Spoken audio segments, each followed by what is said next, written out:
Evangelho de Jesus segundo Marcos, capítulo 15, do versículo 33 ao 46, diz assim o texto bíblico: Chegada a hora sexta, sobreveio uma escuridão sobre toda a terra até a hora nona.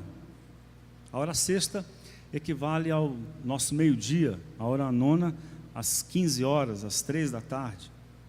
E a hora nona, Jesus gritou uma voz grande: Eloi, Eloi, lema sabactani, o que significa, traduzido, Deus meu, ou meu Deus, por que me abandonaste?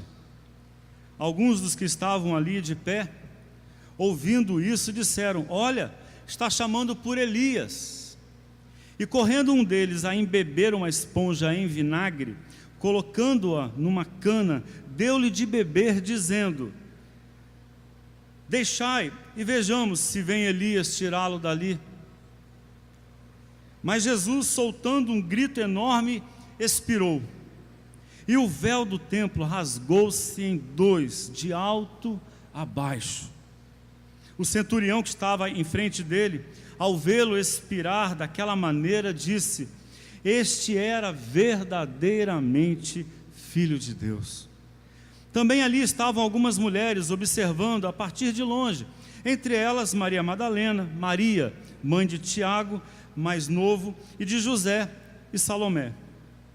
Elas que, quando ele estava na Galiléia, o seguiam e serviam, e muitas outras que tinham subido com ele a Jerusalém. Ao entardecer, visto ser a preparação, isto é, véspera do sábado, José de Arimateia, respeitável membro do conselho que também buscava o reino de Deus, atreveu-se a ir procurar Pilatos e pediu-lhe o corpo de Jesus. Pilatos espantou-se por ele já estar morto e, mandando chamar o centurião, perguntou-lhe se já tinha morrido havia muito tempo. Havia muito. Versículo 45. Informado pelo centurião, Pilatos ordenou que o corpo fosse entregue a José. E tendo comprado um lençol, José desceu o corpo da cruz, envolveu-o na mortalha e depositou-o num sepulcro cavado na rocha e rolou uma pedra sobre a entrada do sepulcro. Amém. Eu gostaria de orar junto com você mais uma vez. Vamos fazer isso? Senhor, nós depositamos nesse momento uma expectativa, ou algumas expectativas.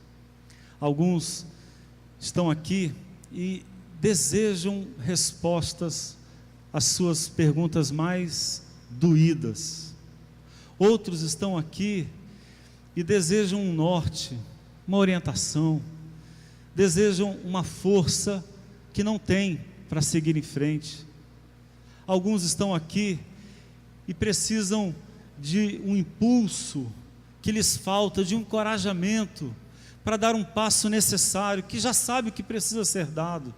São tantas expectativas, ó Deus, e nós reconhecemos que esse momento, ele é sagrado, porque ele é um instante que a gente faz o nosso coração ouvir com atenção, em que a gente se abre para que alguma coisa aconteça, para que alguma voz nos surpreenda, para que alguma mensagem possa nutrir a nossa vida com esperança, com graça, com energia para viver bem.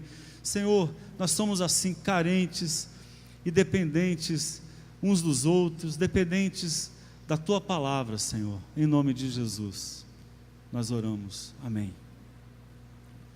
E eu dizia sobre esse episódio que ele aparece para mim, ou parece para mim, um acontecimento deslocado na narrativa principal.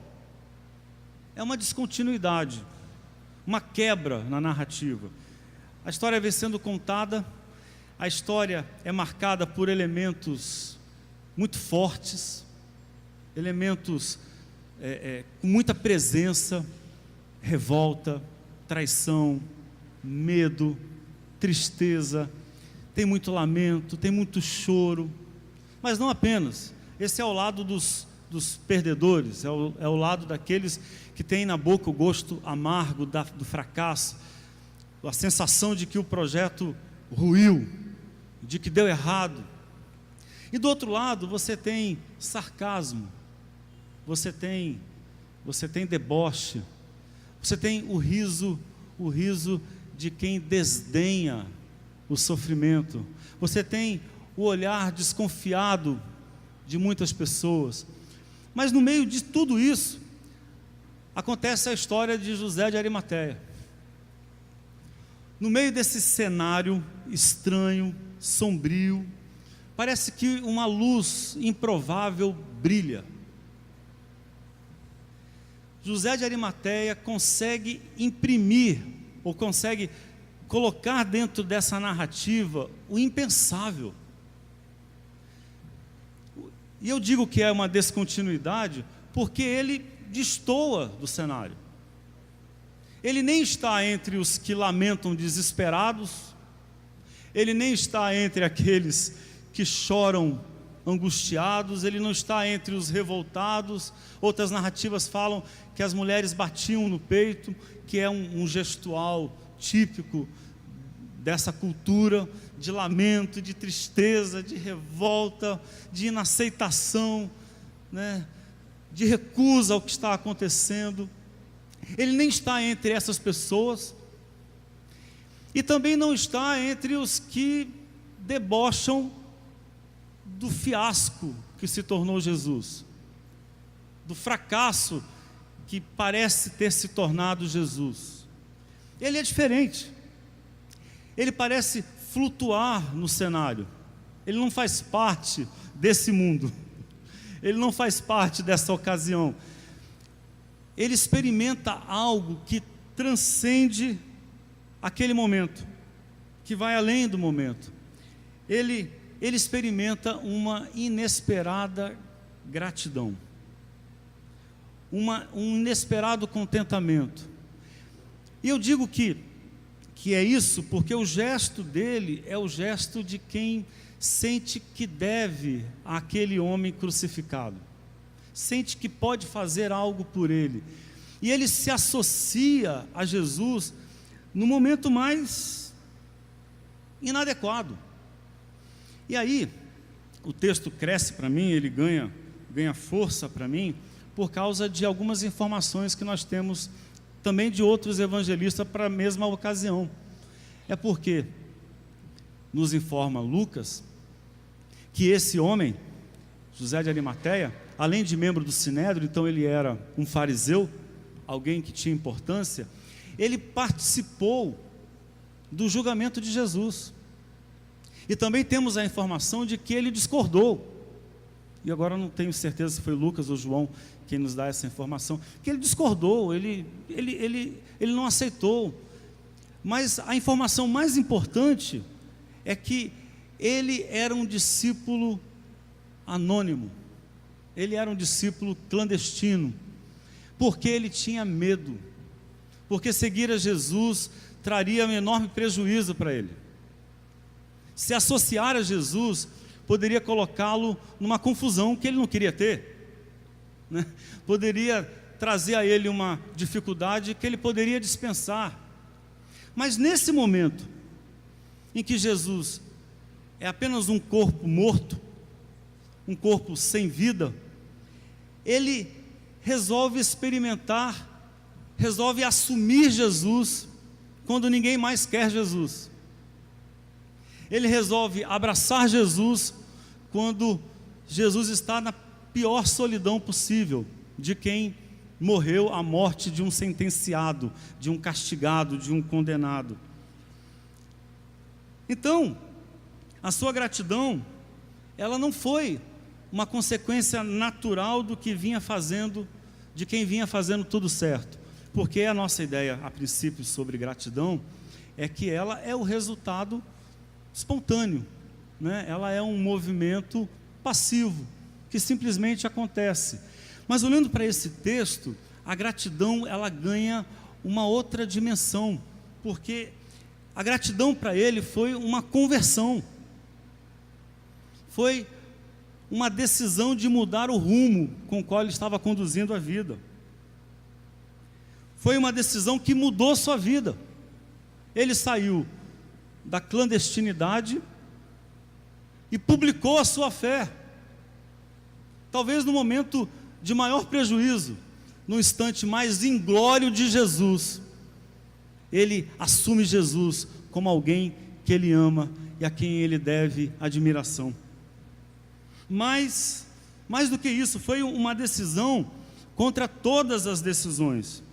Portanto, nós não estamos falando aqui de um sentimento à toa, de um sentimento fortuito, de um sentimento fácil. Parece que a gratidão, ela surge aqui para nós como algo que nós precisamos fazer, algo que nós precisamos exercitar, como uma decisão radical, como uma decisão forte, como uma reorientação do modo como a gente conduz a nossa vida. A gratidão é a escolha de se viver de um modo diferente. Foi o que aconteceu com José de Arimateia. Ele resolveu que seria diferente naquele momento. Ele resolveu dar uma guinada, uma reorientação na maneira como ele vinha conduzindo a sua história. Sua gratidão foi uma escolha de não deixar morrer o amor, a esperança e a fé. E aí eu gostaria de pontuar algumas coisas com vocês. Primeiro, o melhor da gratidão é sua atrevida e humilde sensibilidade. Por que eu digo atrevida? Porque é assim que José de Arimateia, ele é descrito pelo evangelista. O texto diz que ele atreveu-se, ele se atreveu a pedir o corpo de Jesus. E aí eu insisto, a gratidão em José de Arimateia, que pode abençoar a tua vida, a minha vida, que pode inspirar em mim e em você uma outra maneira de lidar com a existência, é um atrevimento. E é um atrevimento justamente porque destoa de um sentimento fácil. É um atrevimento porque vai contra o ambiente. O ambiente era marcado pelo ressentimento. Era um ambiente enfeiado, ácido, desesperado. E José de Arimateia, ele consegue ter uma experiência de beleza num momento tão feio. Ele consegue ter uma experiência de doçura em um instante tão amargo. Ele consegue ir na contramão de um cenário de ressentimento, porque resolve, porque acredita, porque exercita a gratidão. É um atrevimento, ele se move contra um jeito de fazer as coisas, ele se move contra um estilo de vida, contra um ambiente. E aí eu diria que não apenas um atrevimento, mas o atrevimento de enxergar o que ninguém mais consegue ver, de destoar, de ver o que as pessoas deixaram de ver. José não vê o que aparece naquele momento, ele vê o que todos deixaram de ver. Ele não vê o blasfemo castigado, ele vê aquele que mudou as crenças para não deixar de amar. Ele consegue enxergar o que está ali, o que poderia ser visto, mas muitos perderam a capacidade de enxergar. Não vê o rejeitado pela multidão, ele não perde de vista aquele que se colocou ao lado dos malditos. José ignora o poder implacável do império e da religião esmagando Jesus, que está ali, e que é uma visão terrível, que ninguém pode fazer de conta que não está ali. Há uma presença opressora dos poderosos ali, e esmagadora, uma presença que oprime o coração de quem está ali. Ela existe. Mas Jesus não é só isso. Não é apenas aquele que foi esmagado pelos opressores. E José de Arimateia consegue enxergar essa realidade. Por quê? Porque ele sabe que pequenos gestos de bondade apavoram os poderosos. E quando todos estão com os olhos nos poderosos, assombrados, ele consegue colocar os olhos em Jesus e enxergar graça e beleza. Não olha o corpo morto e inerte. Ele imagina o reino de Deus vivo entre nós. A nossa cortesia,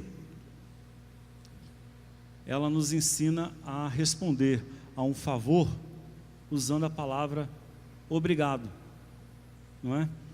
E em resposta, nós aprendemos desde cedo essas pequenas falas e gestos de cortesia, nós aprendemos a responder com um de nada, obrigado, de nada. E o obrigado traduz muito bem o sentimento daquele que é grato, daquele que se dá conta de que depende dos outros, daquele que se reconhece objeto da dádiva.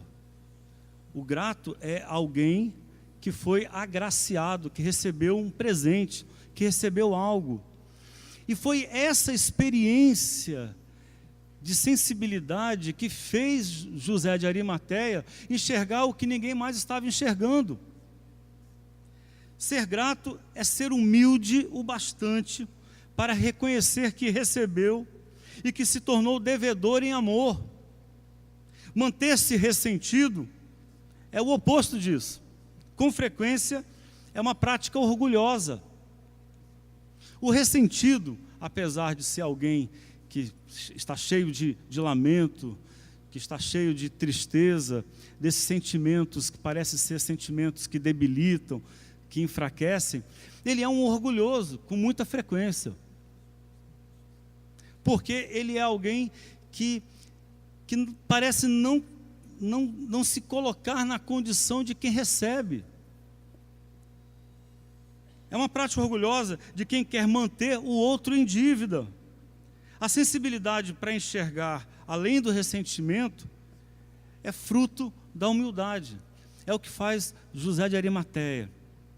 Ele, naquele instante estranho, inglório, de muito ressentimento, de muita tristeza, de revolta, ele consegue ver o que ninguém vê, porque o seu coração desenvolve essa sensibilidade, esse olhar mais cuidadoso. Eu posso não deixar morrer o que Jesus fez para mim, eu posso não deixar sumir aquilo que Jesus depositou na minha vida como um presente, como uma gratuidade.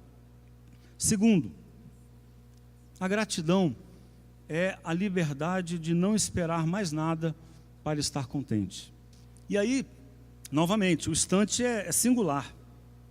José tem nas mãos um corpo morto, que nada pode dizer, a ninguém pode curar, nenhum benefício para oferecer. É Jesus naquele momento. E eu repito, é chamativo, porque até pouco tempo, José de Arimateia se mantém clandestino. Quando Jesus tem muito para oferecer, ele tem medo de assumir a sua relação com Jesus. Quando Jesus não tem mais nada para oferecer, ele surpreende e assume Jesus. Quando Jesus não tem nada para lhe dar, o momento é de absoluta gratuidade. José só tem a perder, nada a ganhar, mas ele ama, cuida, ele quer o corpo que ninguém quer. O que José espera de Jesus naquele momento? Repito, nada. Então é um gesto revolucionário de não querer mais, de não pedir mais, de não esperar mais, de dizer basta, já tenho o suficiente, já recebi muito, eu não tenho que esperar mais para ser grato. Basta, é suficiente. É a fé em retrospectiva, a fé memorial, a fé que prescinde do futuro para se deleitar no que já existe, no que está aqui, e que a gente desperdiça com tanta facilidade. Nós vivemos uma sociedade assim, que ela nos culpa, coloca em nós essa sensação de que estamos sempre devendo, que tem sempre algo para ser feito, tem sempre algo para ser comprado, tem sempre algo para ser conquistado, tem sempre uma reciclagem para ser feita na vida profissional, tem sempre uma atualização, está sempre faltando um diploma, está sempre faltando a realização de um projeto, está sempre faltando a realização de um sonho. É a sociedade consumista que termina por nos consumir a alma. E aí a gente parece que nunca chega.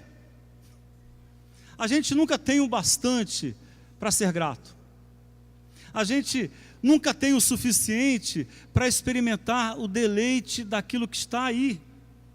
E aí somos condenados à amargura, a uma ansiedade que nos consome. Queremos tantas coisas, desejamos tanto, que nós não sabemos usufruir o que está diante dos olhos. E José de Arimateia consegue enxergar isso. Ele vê, apesar de tudo, beleza o bastante em Jesus para experimentar ali um momento de gratuidade e de amor. O que ele faz parece ter toda uma dinâmica de carinho e de afeto, de amor. Ele ama Jesus no momento menos amável. Parece ser esse o desafio da vida. E eu nem falo da fé apenas, mas da vida. O desafio da nossa vida parece ser este de ter a coragem de dizer basta. Não está faltando nada. Eu já tenho ao meu redor manifestações, expressões de amor e de afeto, o bastante para ser grato. Essa semana eu tive contato com uma imagem e eu achei ela bem interessante, porque ela traduz o que a gente vem pensando. Eu não sei se vocês viram essa imagem, ela rodou na internet. E o que é que chama a sua atenção quando você olha para essa imagem? É o tabuleiro de um jogo que lembra a nossa infância. Você talvez tenha passado horas jogando o Banco Imobiliário, que é o treinamento lúdico para os capitalistas do futuro. No Banco Imobiliário, você tem que comprar imóveis, negociar, né, comprar pontos comerciais, um banco e não sei o quê, uma loja, para você ir ficando cada vez mais rico, né, poderoso a ponto de ter o monopólio de tudo. É o treinamento para quem quer ser dono de tudo, né? O ponto alto, o ápice do capitalismo, da vida consumista. E aí fizeram essa brincadeira com o tabuleiro do Banco Imobiliário. O que chama a nossa atenção? É que, e aí colocou ali, Banco Imobiliário Fortaleza, porque a gente está assustado com isso. Eu ouço essa conversa de vez em quando. A cada 2 motoristas de Uber, um fala sobre isso. Tem alguma coisa errada, olha a quantidade de farmácia que está sendo construída nessa cidade, né? E de fato, e aqui ele coloca a farmácia e a academia. O que isso diz para nós? Que nós somos uma sociedade doente. Uma farmácia, quando a farmácia se torna a maior presença numa sociedade, é porque a doença é a nossa maior demanda. É o que mais nos atinge. Mas não apenas isso. A doença que a gente tem, provavelmente, é o resultado de uma vida obcecada por desempenho, obcecada por performance. Eu faço academia. Eu pratico academia. Comecei a praticar a contragosto. Eu ainda tenho uma enorme dificuldade de ficar naquele ambiente fechado, fazendo movimentos repetitivos. E isso sempre me pareceu para mim ser uma coisa ruim, entediante. Eu sempre fugi de academia. Mas aí, a idade me trouxe alguns desafios novos. Comecei a perceber que a musculatura, ela estava indo embora mais rápido do que eu era capaz de impedir. Comecei a ter algumas lesões na prática da corrida. A corrida é uma coisa que eu gosto muito de fazer, me faz um bem enorme. E eu passei a praticar academia por causa disso, para ter um fortalecimento, ganhar resistência e tal. Mas eu olho na academia, observo, né, o perfil é o perfil do desempenho, né? É o perfil de quem precisa cultuar uma imagem de força, de realização. Ora, uma sociedade obcecada por desempenho, que só valoriza aqueles que produzem, aqueles que fazem, aqueles que têm força, aqueles que triunfam, aqueles que chegam primeiro, aqueles que têm mais do que os outros. Uma sociedade dessa só pode adoecer. E é o que aconteceu conosco. E eu diria que a gratidão é um movimento reverso. Ao contrário disso, é ter a coragem de dizer: chega, porque esse estilo de vida está me adoecendo, está roubando de mim a capacidade de ser contente, está roubando de mim a capacidade de ser grato. A gratidão é algo que eu preciso exercer contra esse espírito performativo, um outro modo de viver. E finalmente, a gratidão é um poder de ressurreição. Eu quero lembrar a vocês, a gente já conhece o fim da história.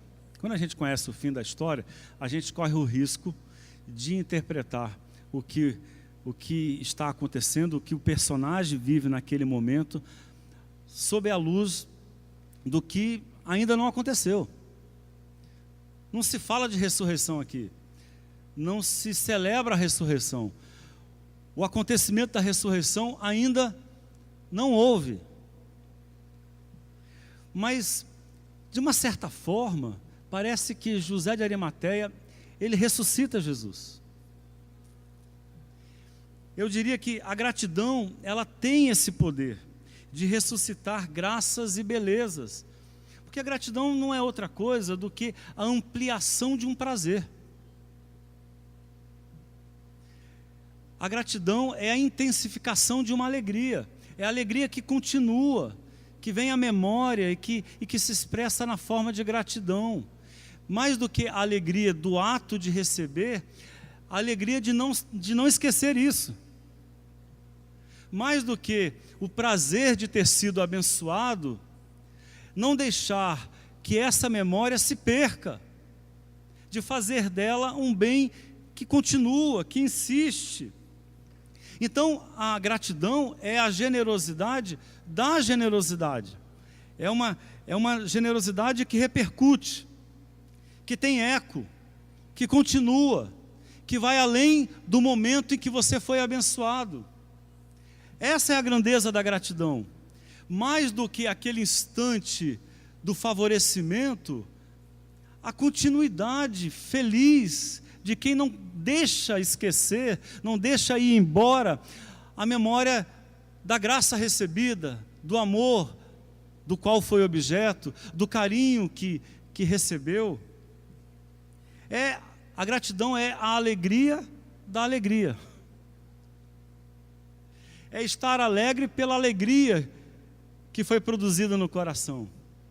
A gente tem essa experiência com muita frequência, né? Eu gosto de cozinhar. A minha cozinha é bastante rústica, é bem simples. Eu faço o feijão com arroz, não sou um cozinheiro gourmetizado, né? Sofisticado, mas gosto de cozinhar.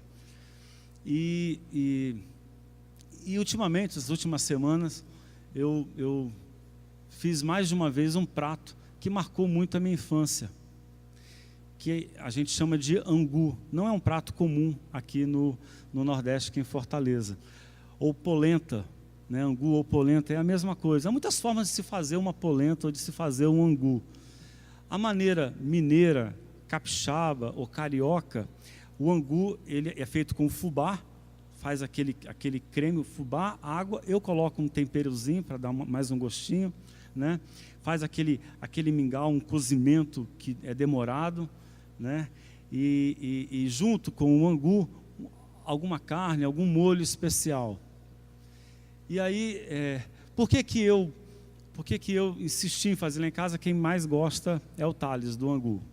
Ele come até no café da manhã quando eu faço, né? E essa semana eu fiz. E na mesa, alguém questionou, alguém perguntou, o Johnny inclusive almoçou lá em casa, acho que foi na sexta-feira ou foi no sábado? No sábado, quando eu fiz o angu. E aí eu falei, rapaz, quando eu faço o angu, parece que eu tenho a minha mãe do meu lado. Porque era um prato que ela fazia para mim. Eu passei 2 anos no seminário, e quando eu voltava nas férias, ou num feriado, para casa, o seminário era no interior de São Paulo, nós morávamos em Brasília. Eu voltava para casa, eu ligava dizendo que estava indo, aí minha mãe perguntava, vou fazer um almoço especial para te receber, o que você quer comer? Aí era das duas uma, ou a feijoada, ou um angu com qualquer coisa, podia ser com rabada, com dobradinha, com costela e muito molho. Está com fome? Mas para mim a experiência do angu é mais do que aquele gosto bom que para mim um angu tem, mas é um gosto de afeto, de uma memória doce. E a experiência, ela é a da gratidão, que traz de volta aquilo que poderia ficar no passado esquecido. E com muita frequência é o que acontece com a gente, com muita frequência. Nós nos tornamos ressentidos crônicos, de gente que perde a capacidade do contentamento, da alegria, do prazer. O que faz aqui José de Arimateia? Ele ressuscita, ele traz à tona, ele não deixa o amor de Jesus crucificado. Ele não desiste do testemunho de Jesus. Ele não esquece a mensagem do Cristo. Ele traz à tona, ele ressuscita. Ele ressuscita Jesus antes da ressurreição ser contada por outros. Em José, Jesus ainda vive um pouco mais. A vida de Jesus, sua bondade, seu carisma, sua dignidade permanece, continua, ainda vive. E eu, essa semana, ouvia uma adaptação feita por Caetano Veloso de um poema de Vladimir Mayakovsky. O poema é do início do século XX. Mayakovsky foi um poeta russo, também chamado de o poeta da Revolução. E esse poema, ele foi brilhantemente adaptado em uma composição linda por Caetano Veloso. Ele deu a esse poema o som que ele deveria ter. Essa é a minha opinião. E se tornou uma oração para mim. Olha o que diz o poema. Um dia, quem sabe, ela que também gostava de bichos, apareça numa alameda de Zou, sorridente, tal como agora está no retrato sobre a mesa. Ela é tão bela, que por certo hão de ressuscitá-la. Vosso 30º século ultrapassará o exame de 1000 nadas, que dilaceravam o coração. Então, de todo amor não terminado, seremos pagos. Em inumeráveis noites de estrelas, ressuscita-me, nem que seja só porque te esperava como um poeta, repelindo o absurdo cotidiano. Ressuscita-me, nem que seja só por isso.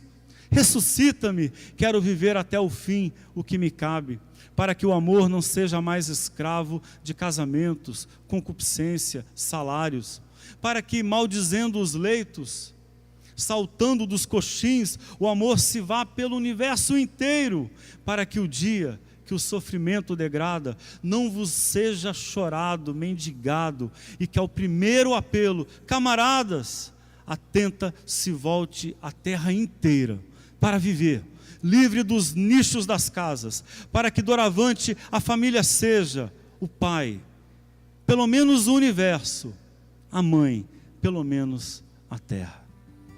Você pode ficar em pé junto comigo? Eu gostaria de orar com você.